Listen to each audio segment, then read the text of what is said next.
Assalamualaikum warahmatullahi wabarakatuh. Aku Dewi. Aku adalah mahasiswa di Perguruan Tinggi Negeri di Bandung. Bermodal keberanian, aku berniat untuk mencari penghasilan. Aku mempunyai ide untuk membuat konten horor yang akan diupload ke platform YouTube. Tapi, aku butuh tim untuk melakukan semua itu. Yang akhirnya, aku ketemu dua rekanku, yang mempunyai visi dan misi yang sama. Mereka adalah Aryo dan Danar. Kami berembuk untuk pengerjaan konten pertama ini, yang akhirnya, mencapai kesepakatan, bahwa kami akan eksplor sebuah gedung tua, yang ada di sudut Kabupaten Bandung, sebut saja Kota V. Keesokan harinya, kami siap berangkat. Semua peralatan dan perlengkapan kebutuhan konten telah kami persiapkan dengan matang, tak satu pun yang terlewat. Kami berangkat menggunakan mobil pribadi warna putih milik Aryo. Setelah 2 jam melalui jalan yang berkelok dan nanjak dengan aspal yang cukup bagus, tibalah kami di bangunan tua itu. Bangunan tua itu berbentuk rumah yang sangat besar. Konon, rumah tersebut telah dihuni sejak zaman kolonial Belanda. Rumah tersebut cukup jauh dari rumah warga yang lainnya, terpisah sendiri, dan banyak cerita misteri dan horor yang mengitarinya. Penduduk setempat percaya bahwa rumah tersebut dihuni oleh sosok perempuan paruh baya, yang bernama Nyai Roro, dan ditambah oleh makhluk tak kasat mata roh jahat, yang tak suka dengan kehadiran orang yang dianggapnya asing. Aku Danar dan Aryo, seolah tertantang, untuk mencari kebenaran, di balik rumor-rumor mengerikan tentang Nyai Roro tersebut. Sekedar untuk berdoa, sebelum melakukan penjelajahan, kami berembuk di depan pintu gerbang rumah tua itu, dengan cat sudah mengelupas.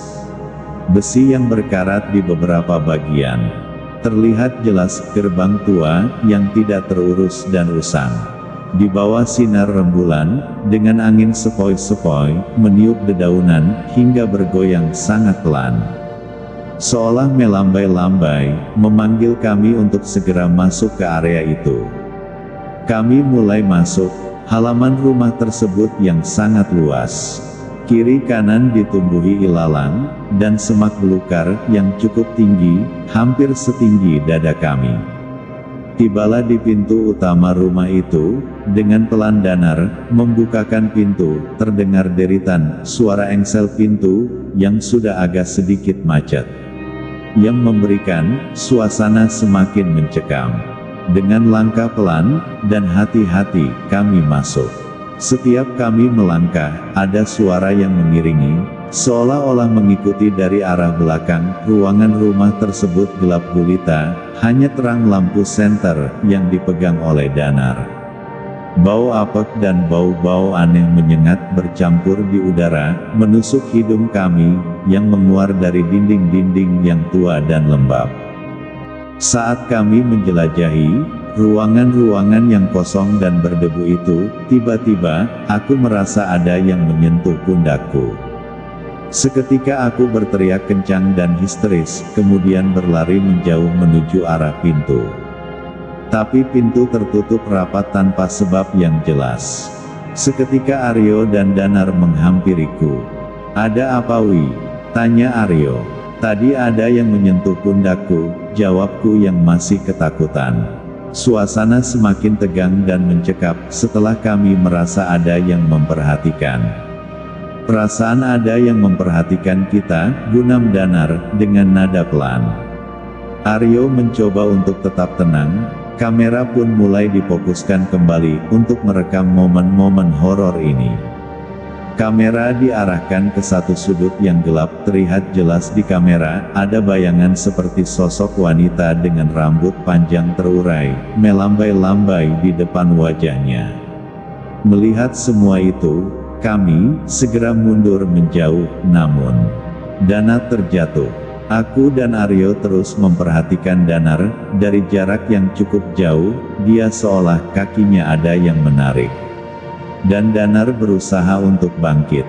Tiba-tiba, ia berteriak histeris, matanya melotot, kayak melihat sesuatu yang sangat menakutkan. "Nyai Roro!" Itulah yang aku dengar dari teriakannya sebelum ia pingsan. Seketika, suasana jadi hening, nampak di kamera pun tak ada lagi sosok yang tadi. Aku dan Aryo mencoba mendekati Danar untuk menolong dan berusaha menyadarkannya dari pingsan. Aku merasa, masih ada energi negatif, dan udara yang apek membuat aku merasa kesulitan untuk bernafas. Danar tersadar dan mulai bangkit bangun. Kemudian, kami berjalan keluar, menuju mobil yang terparkir di pinggir jalan. Malam berlalu, dengan ketakutan dan kejutan, yang membuat kami bingung. Aryo menyalakan kendaraannya, suara deru mesin terdengar, seolah memecah heningnya malam. Kemudian kami pulang, menuju penginapan yang ada di kota kecil itu, untuk beristirahat. Keesokan paginya, aku dan dua temanku, mendiskusikan apa yang sebenarnya terjadi semalam. Dengan perundingan yang cukup alot, akhirnya kami memutuskan nanti malam untuk kembali ke rumah Nyai Roro, untuk mencari kebenaran di balik kejadian aneh yang kami alami. Malam pun tiba, sekitar pukul 9, kami sudah berada di sana, di depan rumah tua itu, kemudian kami masuk ke rumah. Aku merasa rumah itu kosong, tanpa ada sosok Nyai Roro, dan makhluk astral atau sosok misterius yang lainnya. Hanya hening dan suara binatang khas malam hari, yang aku dengar. Aku merasa lega, dengan suasana seperti ini, kami terus mengekspos tempat dan ruangan-ruangan yang ada di rumah tua itu. Aku sebagai narator, terus berbicara menerangkan keadaan di sana, sebagaimana layaknya host yang ada di TV. Dalam perjalanan hari kedua, kami masuk ke ruangan yang cukup besar untuk dikatakan sebuah kamar. Apa mungkin ini kamar Tuan dan Nyonya Belanda zaman dulu? Gunamku dalam hati. Di sana terdapat lemari besar yang terbuat dari kayu jati dengan ukiran-ukiran berkarya seni tinggi. Mungkin itu adalah ukiran yang khas ala Jepara, namun aku tidak mengerti hal itu. Tiba-tiba, lemari itu bergeser ke sebelah kiri, setelah Danar menyandar di samping kanan lemari tersebut.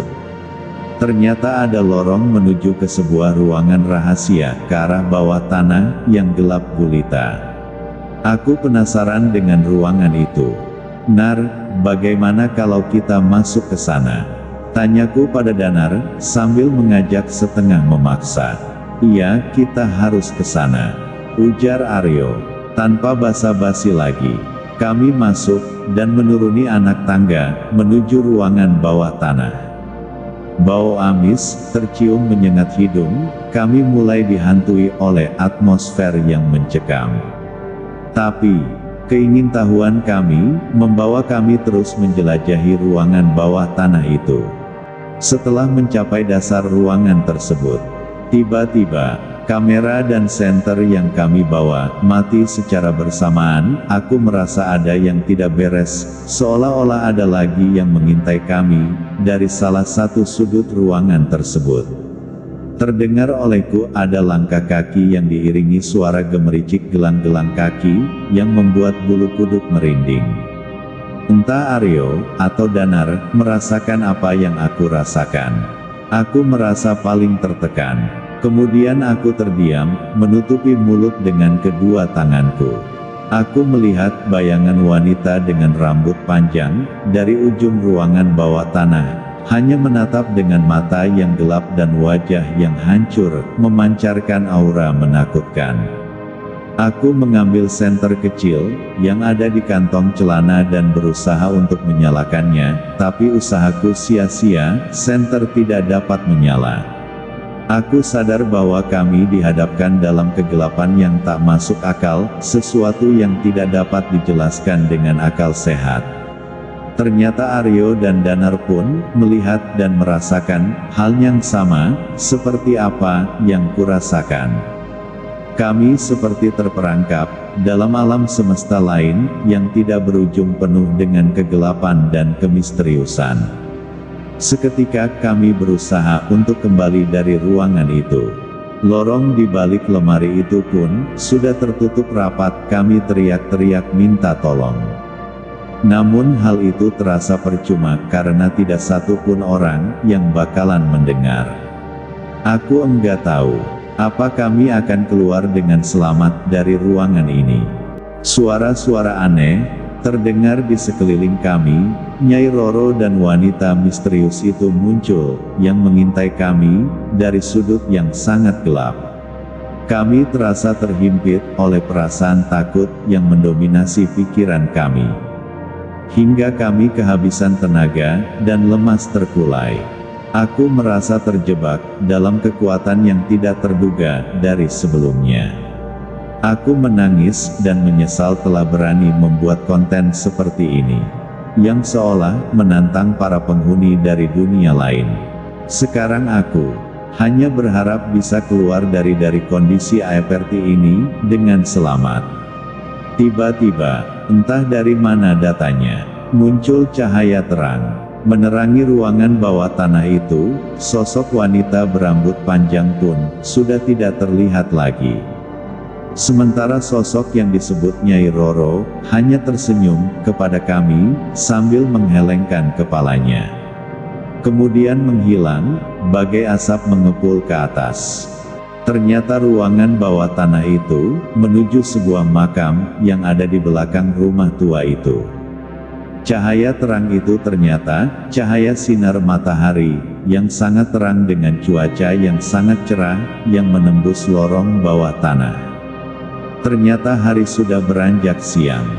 Seketika warga setempat mengerubuni kami dan bertanya, mulai dari apa yang terjadi, apa yang kami alami, dan berjuta pertanyaan dilontarkan kepada kami, dan kami dibawa ke perkampungan mereka untuk beristirahat dan memulihkan diri.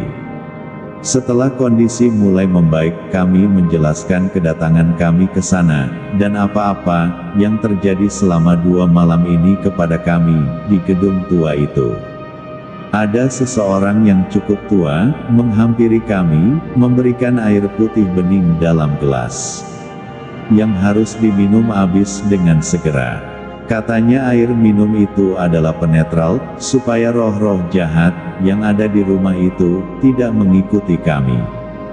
Sejak itu, aku, Aryo dan Danar tidak pernah lagi mengekspos hal-hal yang berbau mistis. Aku berharap kejadian yang pernah dialami tidak terjadi lagi. Biarlah rumah itu tetap menjadi misteri yang tak terpecahkan di desa itu. Kami pamit. Assalamualaikum warahmatullahi wabarakatuh.